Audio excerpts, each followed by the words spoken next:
Hello and welcome to our webinar today presented by Dlubal Software. Today we'll be taking a look at our finite element analysis and design software, RFEM. Today's title of the webinar is Special Features to be More Competitive. My name is Amy Heilig. I'm here in our Philadelphia office and I'll be today's presenter. My colleague Lucas Sunel is today's moderator, so he'll be answering your questions. He is in our headquartered office located in Tiefenbach, Germany. Just to let you guys know, the dialog box that popped up when you logged in, you can go ahead and show and hide that control panel with that orange arrow up at the top. Feel free to ask questions during the webinar.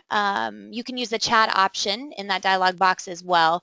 We'll try our best to get to all of them, but if for any reason we don't, I'll go ahead and send a follow-up email. So the reason I wanted to hold this webinar today is because obviously there's multiple software options out there. Today I wanted to show you quite a few features in RFEM that I think are beneficial in terms of saving you time, making you a more efficient modeler. So whether you're using RFEM now or you're simply considering it, or maybe you're just using a completely separate software altogether, hopefully from today you'll just take away some tips and tricks to help you be that more efficient modeler. In addition to RFEM, we have all of our add-on modules, which are typically used for design, but we have a couple others that are used, for instance, RF stability, which we'll take a look at today, to help you overcome an instability. Overall, basic modeling will not be covered in this webinar. We have plenty of previous webinars on our website and on our YouTube channel that goes over those simple modeling techniques from beginning to end, so I may breeze over some of those. Also, I just want to let you guys know that although today's models are fairly simple, that's for time constraints, and I think in terms of learning, it's much easier to understand a simple model as opposed to a complex model. But you can go ahead and take what you learn from today with these simple models and apply them to the more complex structures that you have for your actual design needs. So just a few topics today. We'll be going over some efficient modeling techniques, some time-saving features. We want to address singularities. Singularities can result in an over-conservative design. As engineers, of course, we're always looking to decrease materials, to save on costs. So singularities can actually result in an over-conservative design, which defeats saving materials and decreasing those costs.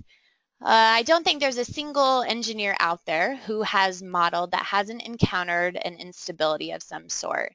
So today I just want to show you some features in RFEM that I think help you troubleshoot these instabilities and to overcome them quickly. And today's examples, it'll be these 5 examples here. You can see a couple are more focused on the finite element surface elements, and the other 3 are more focused on beam and foundation and structures of this sort. So with that, I don't want to spend too much time on the introduction. We can go ahead and get started with our modeling. So for our first example today, I just have a simple frame here. If I scroll in, you can see our W shapes for our columns, W shapes for our beams, nothing too elaborate. It's restrained in the out of plane direction. And I went ahead and applied some line loads here. Dead load, we have 3 kips per foot. Live load, 2 kips per foot. And then I went ahead and put a wind load, a lateral load of 1 kip per foot on the structure. You'll also see here I have some load combinations that were just created according to the ASCE 7 using these 3 load cases. And then I also have my result combination. Result combination is nothing more than an envelope solution to give you the max and mins for all the load combinations that I have specified from the ASCE 7. So with this result combination, I want to go ahead and run an analysis. And it tells me that the results are not found, so it's going to go ahead and run through all of those load combinations. And if I take a look now, I have a results option down here at the bottom of my Project Navigator tab. So this is where I can actually control what I see graphically from my results. You can see here that right now I have my moments in the local Y direction displayed. and we have a max and a min, and I can go ahead and scroll through all of my load combinations here, and it updates according to which load combination was shown. I can go ahead and increase my member diagrams here just so you can see them a little bit more clearly. And we can take a look at our axial forces. Maybe we want to take a look at shears. We have stresses here. And the other thing that I also utilize in this model is we have, as I mentioned, quite a few add-on modules. So we have one called RF steel members, and essentially it's just a stress analysis of our steel members. I'm using the results from our result combination to go ahead and get a stress ratio. And you can see here that if I take a look at my colored panel list, my ratio is actually 1.11 at this intersection. So for design purposes, this obviously is not okay. We can't have over 1.0, and in some cases, maybe it's 0.8, it's 0.9. You can see the rest of the beam is relatively okay, even at these other column locations at 0.75. If I go ahead and decrease my member diagram, we can really see clearly where the problem area is. It's right at this intersection. So we have a couple options here. We can certainly increase the size of our members, but again, this can result in an over-conservative design because the only problem area is really this intersection here. So what I'm going to propose is that we maybe take a more detailed look at our intersection here with a finite element analysis. So if I go ahead and go into our wireframe view and I turn off my results, we can see here that our members are just simply 1D elements. When you're drawing a member in the program, it will only be this line, which is the centroid of the section, as a 1D element. I want to go ahead and divide this member here. So all I need to do is to right click on the member, and I go to divide member, and I have a few options here, but I want to divide by the distance. So you'll take a look, you'll notice this arrow here is going from left to right, so we know where the start and the end of our beam is. So I want to go ahead and divide the member 2 feet from the end, and I hit OK. So now you can see that I have 2 separate members. And you might be thinking, okay, well, what about the loads? What happens with the loads when you divide a member like this? But you can see that the loads were also divided, but the program's smart enough to know to keep that value on the divided member as well. So we want to go ahead and do the same thing with this one. So I will divide the member by end distance. And this time, because my arrow is going the other way, or the same way from start to end, I want to go ahead and divide it from the member start by 2 feet. And if I select this column and simply hit the enter key, the last dialog box will come up. So that's just a quick tip rather than right-clicking on the member to pull up the dialog box again. And we want to go ahead. And now we have these 3 separate members right here. So I'm going to go ahead and render it again. And I'm going to select these, and the selection is just similar to AutoCAD. If I drag from left to right, it will only grab what's in that box. If I go from right to left, it will grab everything that that box touches. So for this case, I'm just going to select here, and I'm going to choose a visibility by selected objects. So now I can no longer select anything other than these 3 elements that I specified before. So this is a pretty powerful feature that RFEM has that I haven't seen too often. If I select my 1D members and I right click and I go to my member, I can generate surfaces from members. And now you can see, let me go ahead and put it in the wireframe view, that these 1D elements are now surfaces. So they're 2D elements now. And if I go ahead and click on the web, for this surface, you'll notice the thickness is 0.38, steel A992. All of this is taken directly from the section that you specified, the W shape. If I go ahead and select a flange down here, the thickness is 0.63 inches. So again, everything was taken from that W shape. So you might notice here that we have some geometry issues. Obviously, this is not valid. So we want to move the flanges of the column to the bottom flange of the beam. So I'm just going to hold down my control button and select all of these nodes at once. And I'm going to use our move copy tool.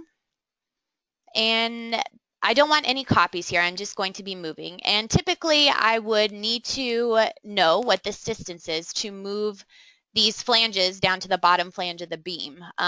You know, maybe after a little while I could decide, okay, half the depth, take into account the thickness of the flange. But instead, RFEM has this tool where we can select 2 points to actually get a displacement vector.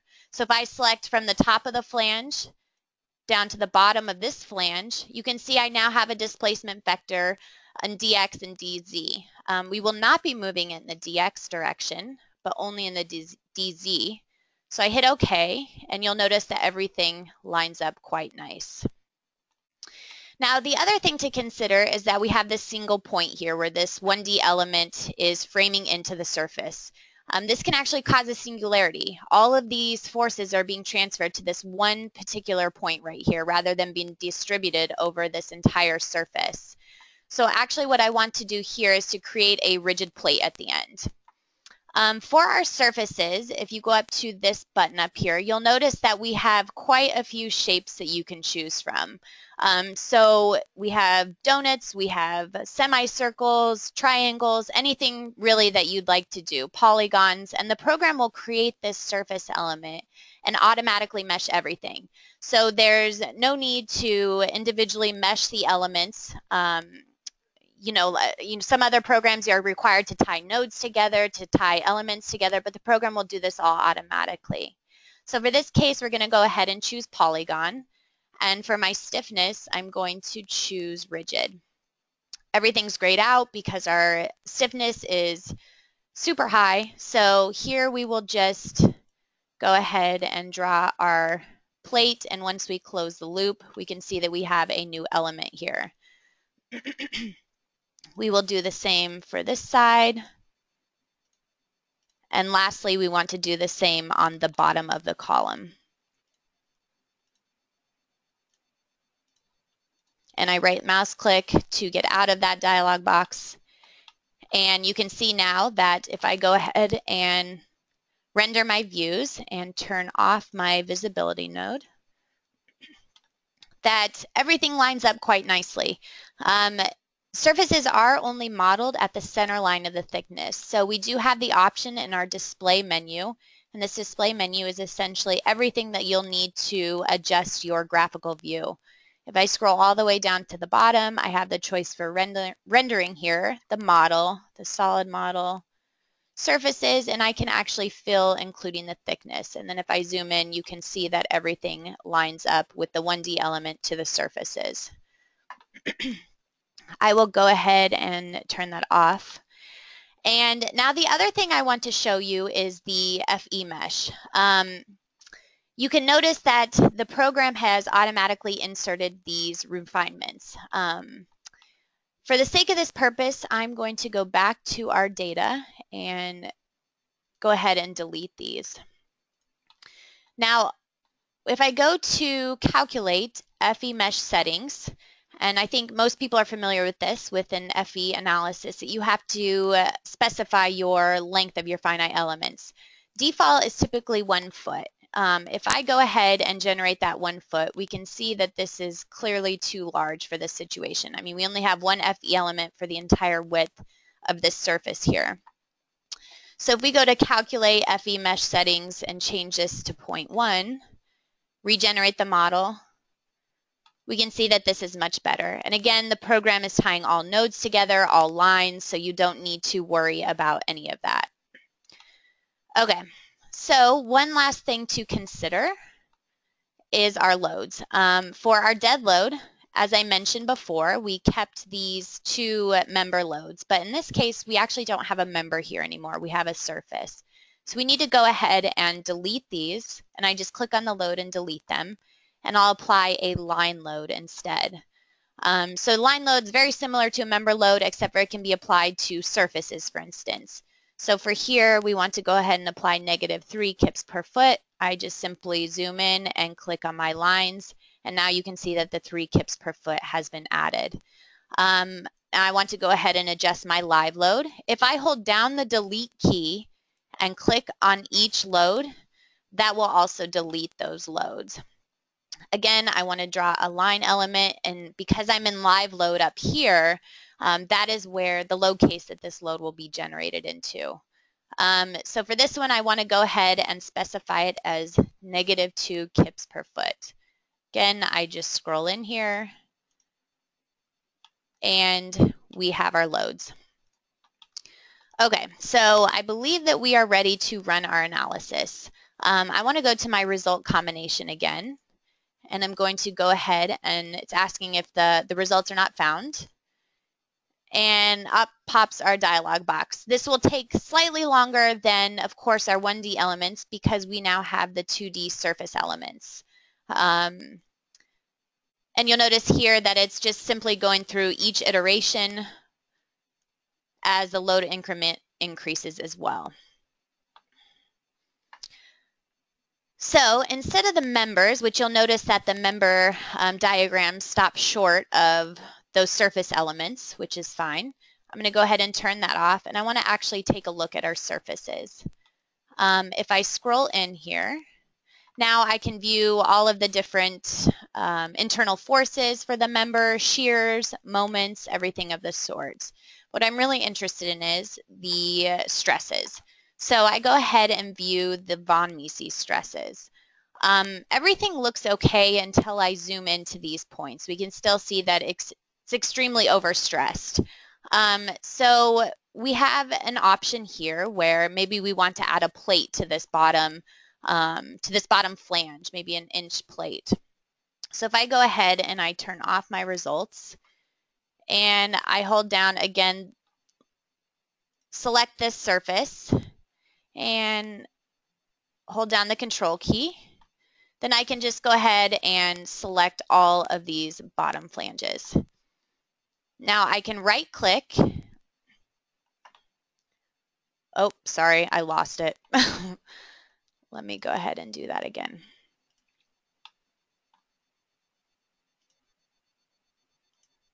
Okay, now I can right click, edit surface, and let me increase my thickness now to 1 inch. And in the rendered view, we won't see that unless we go ahead and change it to the thickness under our display options. And you'll see that it's slightly thicker than our 1D element, which is exactly what we want. And I'm going to go ahead and change it back to here. Now, the other option now is to actually do a plastic analysis. With our add-on module, MAT-NL, which takes into account nonlinear materials, we can go ahead and select all of these, right-click, edit our surface, and we want to go ahead and create a new material. So I go in here to my materials dialog box, and you can see that the library is full of quite a few materials. Of course, we can go ahead and filter them according to metal, steel, ASTM, but more importantly, we have this option on here, our favorites group. So with the favorites group, you can just simply save the ones that you use the most often. And for me, I just created one USA, and I'll use steel A992. Now, the material model, the default is isotropic linear elastic, but for this case, I actually want to use isotropic plastic 2D, 3D. Up pops this other dialog box. You can see our stress strain diagram, and we have our yield stress here, 50 KSI, which is automatically filled out, and our strain hardening modulus.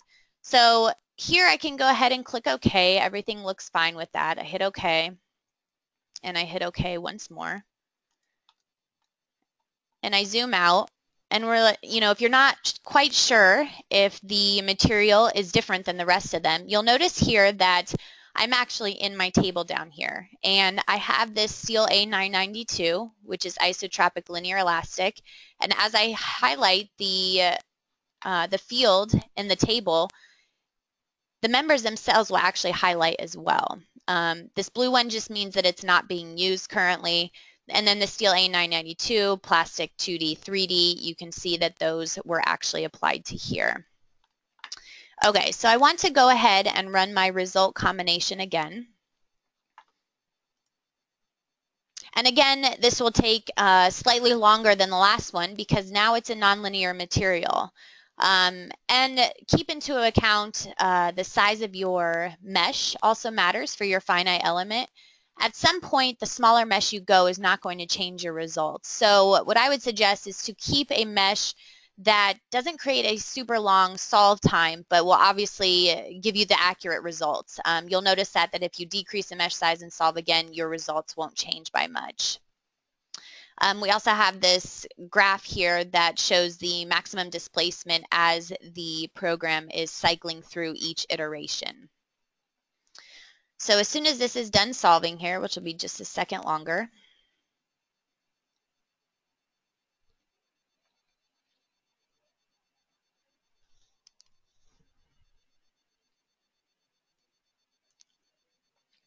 and again, it's just because we do have a nonlinear material. Now I want to take a look at these contours. Each FE element actually has a value at each corner. And what the program is doing is using a smoothing algorithm to tie all of those values together and to create a nice smooth diagram. Under my display tool, and I scroll up here to my results, I actually want to choose constant on elements. Now what this is going to do is this is going to actually average out the 4 values for each FE element. Then you can take a look individually for each FE element. And you'll notice that nothing exceeds 50 KSI, which is our yield stress, which is exactly what we'd expect. I think an important thing to show you here is that we have an option under results called criteria. And this criteria will actually show us our FE elements that are in their full plastic state at 1.0. These other 2 green ones are obviously are somewhere in between 0 and 1 as the ratio, and then the other elements have not reached that state yet. So that simply concludes our first example. I want to go ahead and move on to our next one, which again is very simple. It's just a continuous timber beam, 3 spans, nothing too special about it. But actually what's going on behind the scenes is quite powerful. And the purpose of this example is to actually show you the use of parameters or parametric modeling.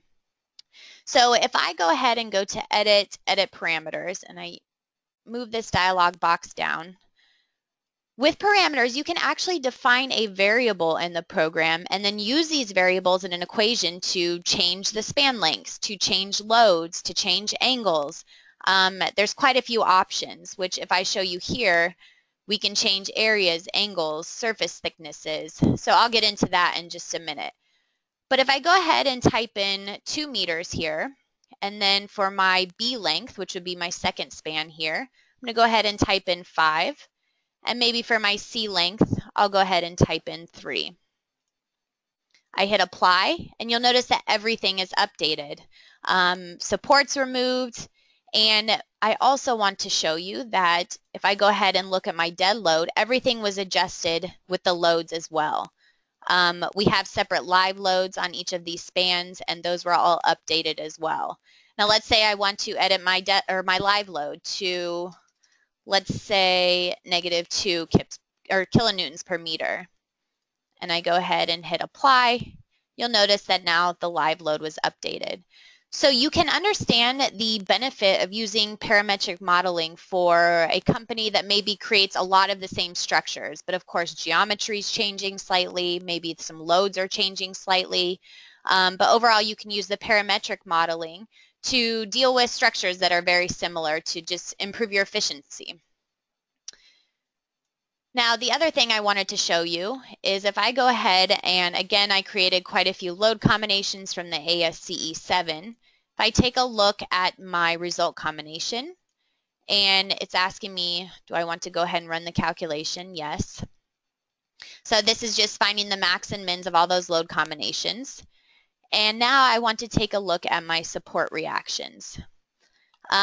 You'll notice here that as I scroll through them, of course, my support reactions are changing according to the different loads that I have. Now, I want to show you guys our print report option and including these parameters. I think that RFEM has quite the powerful print report options in comparison to a lot of other software that I've even used in my design career. If I go ahead and open up a printout report, and I created one previously shown here, a separate dialog box will actually open. You'll notice here on the left are our table of contents or report navigator. I can click on these and our report will actually update according to where I am over here. Now the same goes for here. I can keep scrolling down and the table of contents will also update over here. And I went ahead and put in some pictures here of our support reactions. And you can see this is reflecting our spans that we currently have, which is 2, 5, and 4, I believe. And they're for each load combination. If I go ahead and zoom in here, I can see load combination 3, my support reactions, my max, my min. Everything has nice headings. It's very clear. But let's say, okay, well, my beam just changed all of a sudden. So I'm going to exit out of this print report. No, I don't want to save it. I'm going to open up my parameters, which down here in my table under my first model data tab is a quick link to my parameters. And let's say I want to do 5 meters, 2 meters, and 3 meters. I hit OK, and then you can see that everything was updated. Now I want to go ahead and run the results again. And I go back to my print report.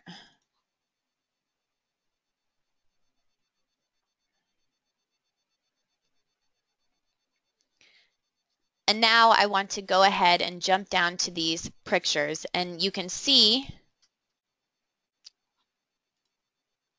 well, it looks like we are missing our support reactions. Well, regardless, I think that we can see that from our results, here we have the support reactions shown, and it looks like they're shown here. And it should go ahead and update in our printout report. I'm not quite sure why, but regardless, the geometry is taken into account.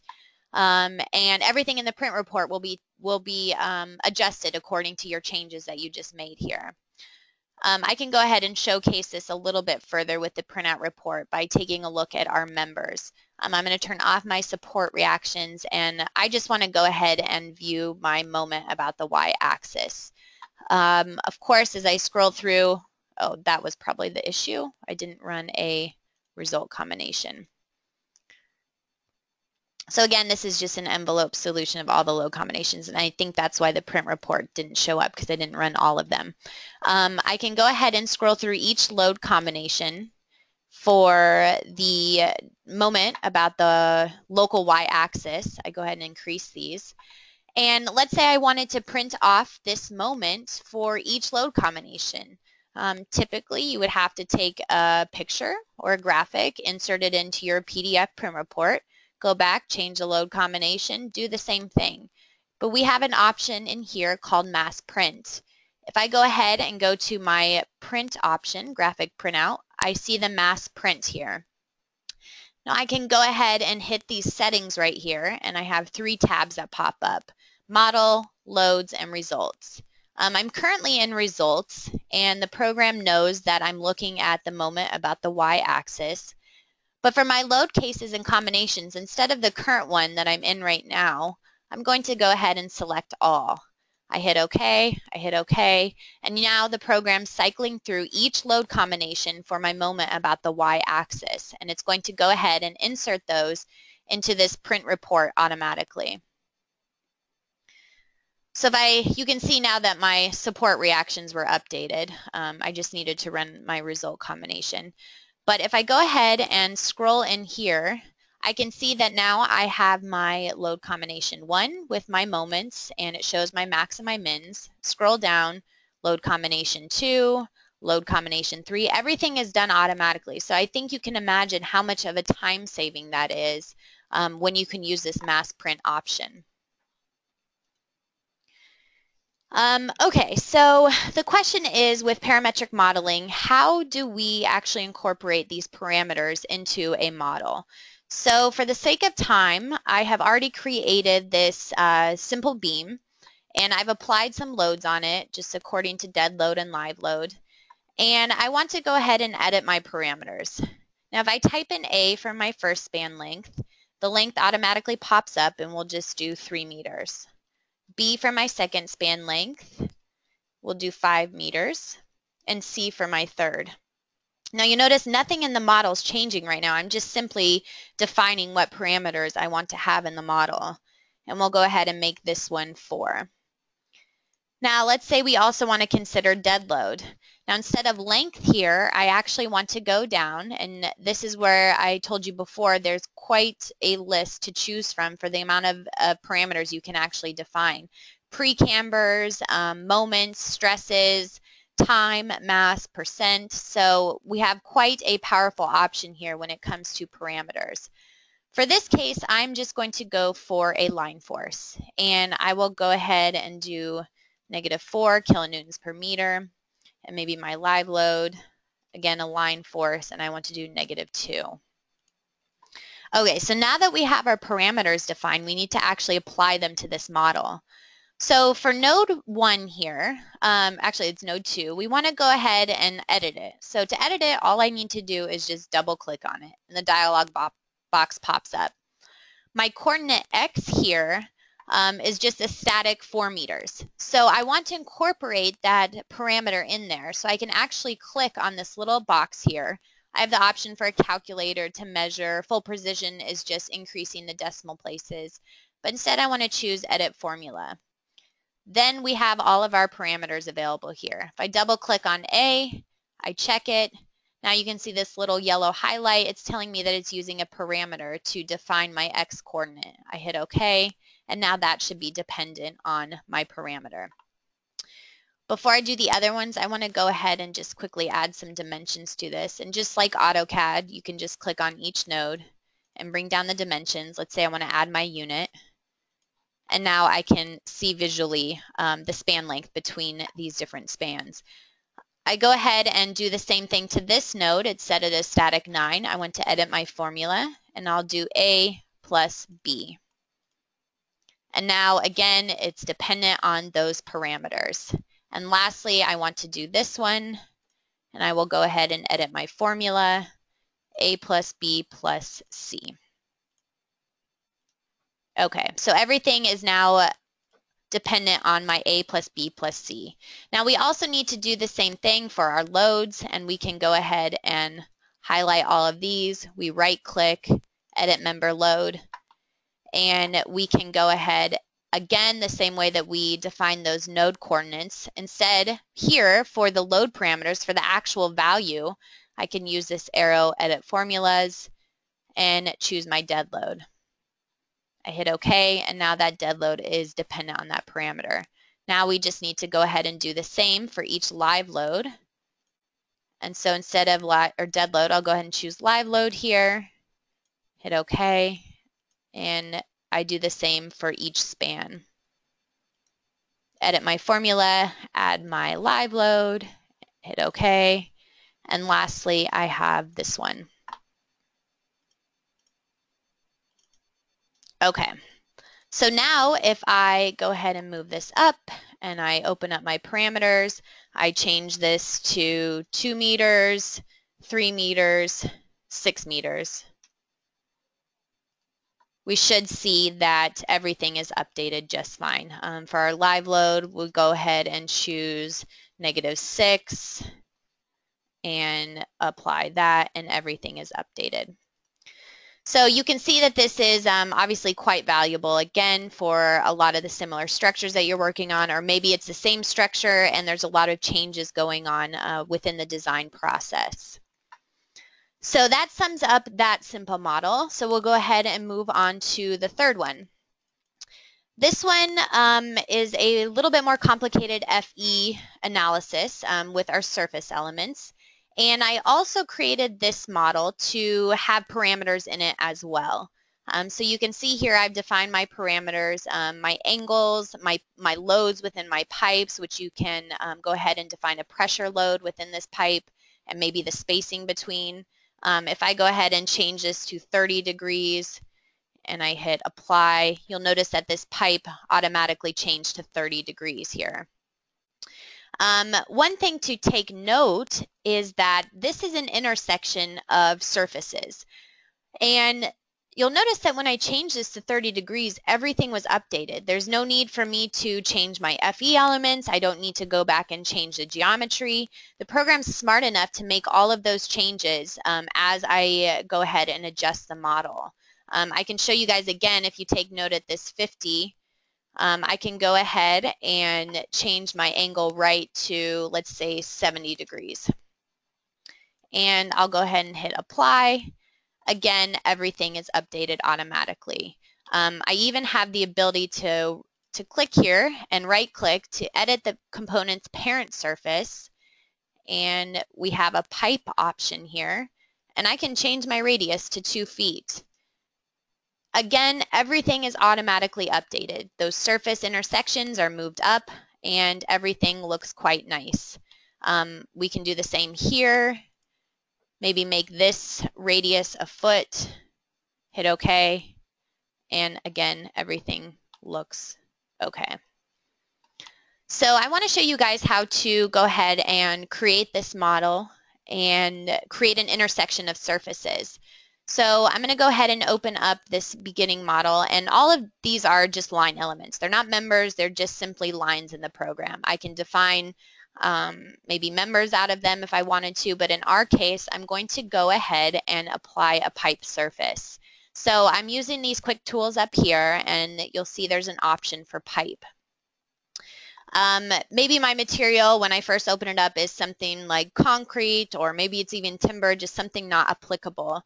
So I can go in here to import a new material from my library. And again, for even metal, steel, ASTM, we have tons and tons of materials. I want to utilize my favorites group again, and I'll just go ahead and choose my steel A53 grade B. My thickness for my pipe, we'll just go ahead and set that to 0.6 inches. And now we need to go ahead and click on the pipe tab up here and choose our radius, which we'll just do 1 foot. Now you'll see that the program automatically applied it to this line because I had it selected when I went into that dialog box. I want to go ahead and do the same for these 2 elements. So I can go in here to my pipe surfaces again. And again, you can hit the Enter key and it will bring up that same dialog box, which is a little bit time saving. For my thickness here, I just want 0.2 inches, and my radius, I'll go ahead and set it at 0.5 feet or 6 inches for these smaller strut pipes. Then all I need to do is just click on those lines and everything's created. Now, you'll probably see that we have some issues with our geometry. Same thing as the first one, we have some intersections here that we need to take care of. So what I actually want to do is to select everything, and I'll right click, and from my surface, I want to go ahead and create an intersection. And the program will automatically intersect all of these surfaces that I have selected. Now, they're all just surface elements, but again, we need to take care of this geometry. So I'm back in my data navigator for this model, and I can actually go to my surfaces here. And if I expand my surfaces and I click on them, you can see as I scroll down the list that it's actually highlighting each element that I'm clicking on in the graphic view. So we get to this component right here, and we do not want to consider this in our analysis. Typically, this would not be a realistic situation. So we can right click here, and we can actually deactivate the component. So you'll notice here that it says inactive, and it's gone from our solution. I can go ahead and do the same thing for this one, deactivate, and I also have the ability, of course, to activate it again. But for right now, this is exactly what we want. Now, just like the first model, we need to go ahead and create some rigid end plates here. And instead of the polylines, I'm going to go ahead and select a boundary line. I want to go ahead and select rigid here. And all I need to do now is just simply select these circles. So you can see how easy it is to apply surfaces in RFEM. It's just simply the click of a button. I can right click to exit out of that. Now the next thing that I need to do is to go ahead and apply some supports. So I'm just going to click on New Nodal Support. And maybe I don't know what this is, so I want to go ahead and create a new one. And you'll notice here that we have a lot of nonlinearities available. Maybe you have sliding, maybe you have friction, you can define your own diagram. So quite a few options here, or we just have the typical linear nodal supports. And for my case, I'm just going to go ahead and restrain it in the X direction and in the rotation about the X, and then in the X, Y, and Z direction. I can go ahead, hit OK, OK, and all I need to do is just click on these nodes. So lastly, I want to just create a simple load case. Let's just do self-weight. So I'll call this load case description dead load, and I just want to activate self-weight. And now we just have this single load case, and we can actually go ahead and view our results by running the combination. Actually, I forgot one thing I wanted to mention. Let me clear these results. I mean, you can see it right here. You can see our FE mesh is not ideal. It's too big, and you'll probably find as you decrease this that your results are going to change. So again, when I go to calculate FE mesh settings, the default is 1.0. So for larger structures, this may be completely adequate. But for a smaller model like this, let's go ahead and change this to 0.25, and we'll regenerate our model. And that looks quite a bit better. You also have the ability to go ahead and add an FE mesh refinement, let's say around this area, around the line. And what that will do will to actually decrease your mesh size only around this area without decreasing the entire model, which can significantly save on solve times. So let me go ahead and run that analysis again now that we have a better mesh. And we're only running dead load, so it should just take a second. And now we can see that we are viewing our von Mises stresses for the pipe. Again, similar to the first example, maybe we have some higher stresses here that we want to address. We can certainly view our deflections, which is actually only 0.001 because it's only self-weight. So I'm not going to do the parametric modeling because we went over that in the last example, but you can see how powerful surface elements are in RFEM and how easy it is to apply them. Okay, so moving on to our next example is just a typical foundation. It's a concrete foundation. If I go ahead and double click on it, I just have defined it as 4,000 PSI concrete. It's 12 inches thick, you know, maybe a foundation or an elevated slab, something of the sort. I also have applied a few loads here. Just your typical dead load in KSF 1.5, maybe a live load of 0.75. And then I also have a couple load combinations here according to ASCE 7. Then I also have the result combination for the envelope solution. Now I've also utilized our add-on module RF concrete surfaces. What this will do will to actually tell you your reinforcement that's required according to whichever load combinations you choose. I went ahead and ran RF concrete surfaces according to my result combination because I want the max internal forces to be used for the design of my reinforcement. So I can go ahead and solve here, and I already had them saved. If I go ahead and look at my ISO bands, I can see here from my RF concrete surfaces, and I'm looking at my required reinforcement. I can zoom in. Everything looks okay except for these nodal supports. They look a bit high. The same, I can go ahead, go back to my result combination. I'm looking at my surfaces, and let's say we want to look at our MX. Again, you can see there's much higher moments at these locations of nodal supports. MY, the same thing. We can take a look at our stresses, very high stress concentrations at these locations. And this was a situation of a singularity, essentially, that we want to address. If we don't address this, then we will have a much too conservative design for our reinforcement. So if I go ahead and turn on my grid, and my grid settings are down here. I can just snap that on. I can right click and hit edit, and I actually have my grid set up right now to dynamically according to the size of the model. So it'll just move with me as I am doing my modeling. We have a feature up here called define a section or results diagram.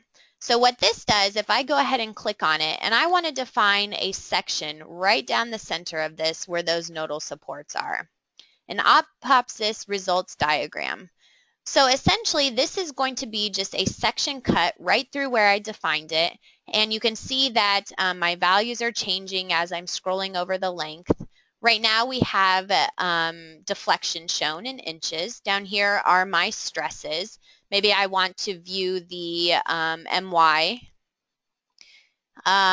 You can see that everything is significantly high right here at this nodal support.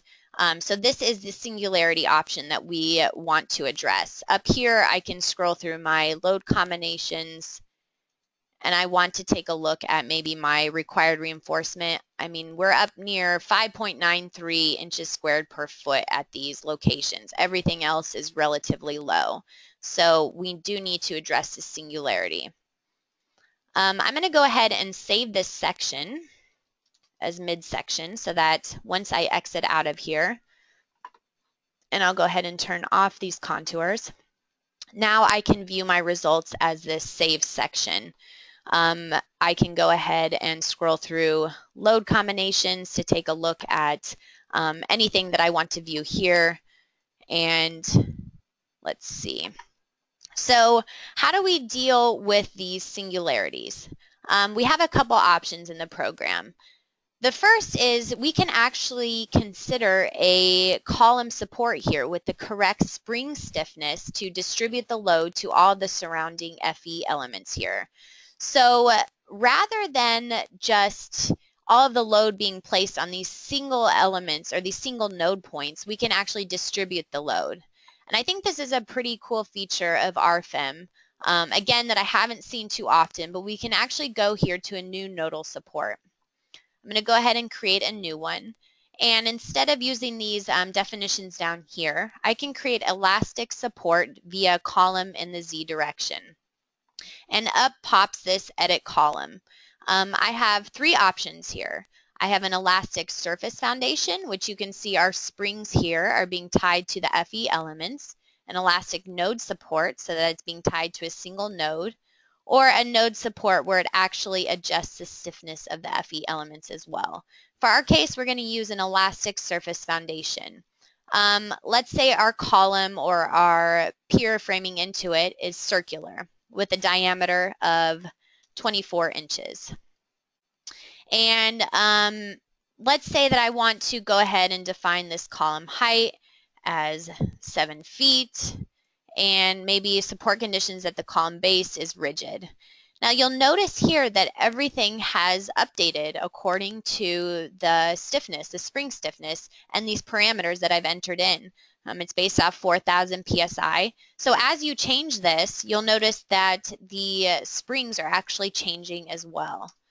So if I go ahead and hit OK, it's asking me my FE mesh will be clear. Do I want to continue? Hit OK once again. Now I can apply this to here. And you'll notice it looks slightly different. It has a radius here so that we're actually applying those spring stiffnesses to that support. Now, if I go ahead and run my load combinations again,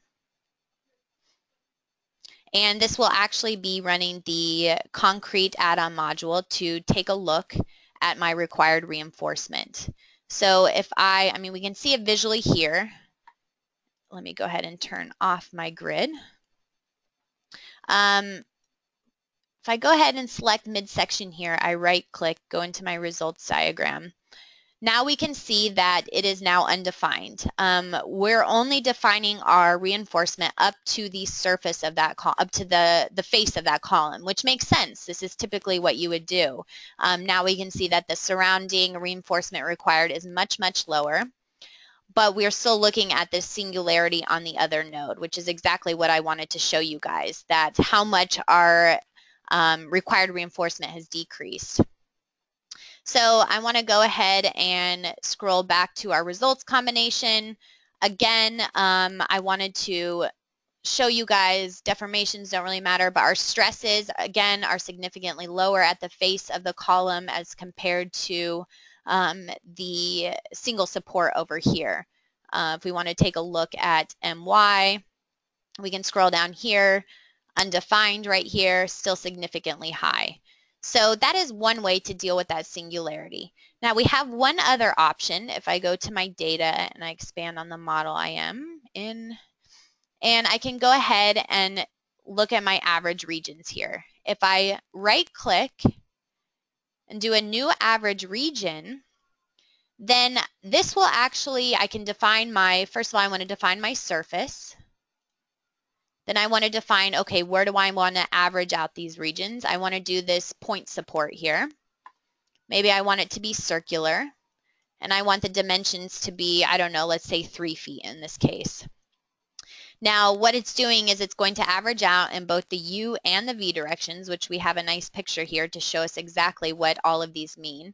And all of our internal forces will be averaged out within this 3-foot radius. I go ahead and hit OK, and I want to solve once more. And you can visually see here that our average region is shown. So now we can see that our reinforcement is down to 3.64 inches. And again, we can go to our result diagram and see that that has been reduced. It's still higher than this other one because we aren't defining anything at the face of this column, but it is significantly lower in comparison to where we were. We can go into here, into our RC1, and we can take a look at, again, our von Mises stresses. Sorry, I have this other one shown here, but you can disregard that. Much lower than what we were looking at before. And we can also see, let me go back to here. We can also go ahead and add in our MX, much lower than what it was before. The other quick thing I wanted to show you, if I turn back on my grid here, we have a powerful feature in RFEM which is called drag and drop. Let's say I wanted to copy this section over to here. All I need to do is to highlight it. I push down my control button. Now I just drag it and drop it. And now I have another section here. Let's say I want to go ahead and do the same over here. And now I have 3 sections. You can go ahead and we can run one of these load combinations. And now you can see that I have these sections at all of these locations. And what I wanted to show you was that essentially drag and drop can be used for anything. Let's say I wanted to move this support here, or maybe the edge of this surface. I can simply just, it's asking me if I want to clear my FE mesh. All I need to do is just to drag out the corner of that surface element. So you can understand that that's a pretty powerful feature instead of using the move option. You can also click on something, hold down the control key, drag and drop it, and it's just a copy. And you'll notice that my grid went ahead and expanded with it. I mean, I can do multiple elements. I hold down my control key, and I can move everything over to here. So all the dimensions and everything we're moving as well, but you can understand how much of a time saver that can be rather than using the copy move tool every time. So lastly, I want to move on to our last example, and we will go ahead and open up this parametric haul. It's a simple haul, and to let you guys know, of course, we have this under tools to generate model members.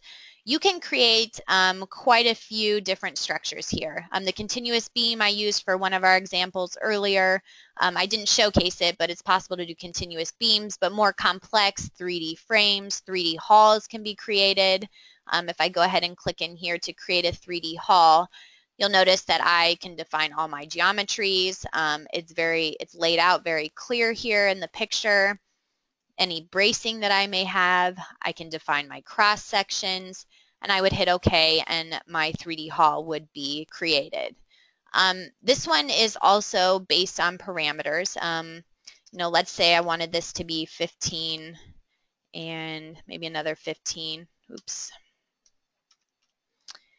And I go ahead and hit apply. FE mesh will be cleared. Everything adjusts quite nicely. Let's say I want the angle of my roof to be a little bit higher. Let's say 25 degrees. And I go ahead and hit apply. Now the roof angle is changed. So again, just another use of those parameters. I'm going to go ahead and undo this. Okay. So with this parametric call, I went ahead and added in some simple loads. Again, we have our dead load. Now we have some snow loads on here, and I used our snow load generator. If you go to tools again, generate loads from snow loads, dual pitch roof, ASCE 7. Now you can see all I need to do is just define the roof geometry and then the factors from the ASCE 7. And the program will go ahead and create 3 load cases, balanced, unbalanced, and unbalanced. And it will automatically put them in as load cases into the program, which is what I did here. I have LC2 snow load 1, here's snow load 2, here's snow load 3. And then I actually put in some imperfections here. Imperfections can be used for out of plumbness. Maybe we have a pre-camber. And I just wanted to showcase this to you guys to let you know that it is possible to take all of these into account. They are dependent maybe on the normal forces in the program, and everything is done automatically. You just need to define your inclination and your pre-camber. I have my load combinations here according to ASCE 7, and it includes all of these imperfections as well. So let's take a look at this first load combination, and it's just 1.4 dead plus my imperfection. I go ahead and run it, and it begins to run, then all of a sudden I get this instability. You know, it's an error message. As I mentioned, we all have seen these. However, down here in this explanation, it tells me the specified load is greater than the critical load. And what's really unique about RFEM is that there's actually a big red arrow telling you where this instability is taking place. That can be extremely helpful for large models. So it's telling me that my specified load is greater than the critical load. I say, okay, now I need to go ahead and address this. So with load combinations, everything is run according to a nonlinear analysis and taking into account P delta effects. But for load cases, they are run as a linear analysis. Only load combinations will go ahead and apply those P delta as a nonlinear and adjust that stiffness matrix. So for load case 1 dead load, I want to go ahead and run it just to make sure that maybe my geometry is okay, I don't have any nodes not connected. And I go ahead and run it, and everything runs fine. You can see here that I have my results diagrams pop up for my moments about the local y-axis. So, okay, it has something to do with those secondary effects. So what I want to utilize here, which I mentioned to you guys before, is we have all of our add-on modules down here under our data page. Quite a few options to choose from. I added a few here to my favorites list, and what I want to utilize today is RF stability. So if I go ahead and open up RF stability, this will actually show you the eigenvalues graphically of the behavior of your structure. Even if you can't solve it like I just showed you with that instability, we can go ahead and show the behavior of the structure and also the critical load factors that will, you can multiply your load, your applied load by before you will see that buckling behavior. For this case, I want to go ahead and set my eigenvalues to 4. And the load case that I chose is just my dead load. There's quite a few other options in here. I don't really want to get into it today. It's a little bit more complicated. So we'll just go ahead and calculate. Now the program is still in this add-on module, and now we can see that we have our critical load factors for the 4 eigenvalues. This is purely interpolation, that the applied dead load I can multiply by 1.17 for this eigenvalue before it reaches its buckling behavior. If I go ahead and go to my graphics view, and I want to take a look at my first eigenvalue, and I go ahead and play this animation, well, we can see that this column here is buckling out of plane. Let's take a look at the second one, and the whole structure is racking. If we take a look at our third one, it looks to be that column again, buckling in the other direction. And lastly, for our fourth eigenvector, still the problem column. So what we want to do is to go ahead and address these columns in here. So if I go ahead and select, let me go ahead and turn off this movie, and I go ahead and select all of my columns in here. I hold down my shift key to make sure I've selected all of them down here, and I right click and I go to edit my member. Essentially most things that you need, if you right click, have something selected and right click, there will be most of your options.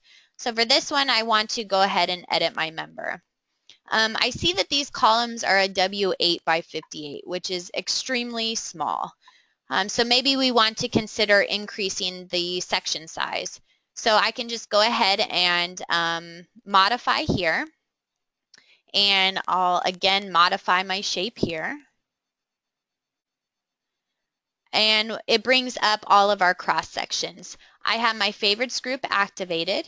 So I'm just only looking at the AISC shapes.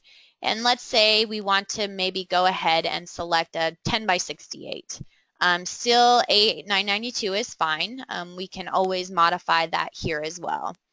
I hit OK. OK. Do I want to clear my results? Yes, I do. And I hit OK once again. So now I'm going to go ahead and run load combination 1. And with this new section size. And you can see now that we are getting results. So again, RFEM can be really useful in pointing out where exactly that instability is occurring. Not only that, it can be used for a stability analysis with RF stability to show you your eigenvalues and your critical load factors to go ahead and address the buckling behavior of any members that you may have in your model. Okay, so that is the end of our presentation today, and we went through these 5 models. And I want to encourage everybody, of course, to visit our website. We actually have redone the entire website as of the beginning of the year. So I think you'll find it a little bit more modern and easy to move around in it than our older website. You can find plenty of videos on there, links to our YouTube page. The Dlubal blog is just frequently asked questions. If you guys want to go ahead and email us, it's just info-us@dlubal.com, and our phone number here in the Philadelphia office, we're available, of course, Monday through Friday, is 267-702-2815. We'll have plenty more webinars coming up this year in 2016. We try and do one about every month. You can go ahead and register on our website. Or I've been sending out email notifications, so certainly continue to check those. If you guys are interested in PDH, go ahead and email me which state you're looking for, since different states have different requirements for the certificate, at this email here, info-us@dlubal.com. And I'll be happy to issue certificates to everyone in attendance today. And with that, I just want to thank everybody, and I hope you enjoyed the webinar today. Certainly let us know if you have any questions, and I look forward to seeing you at the next one.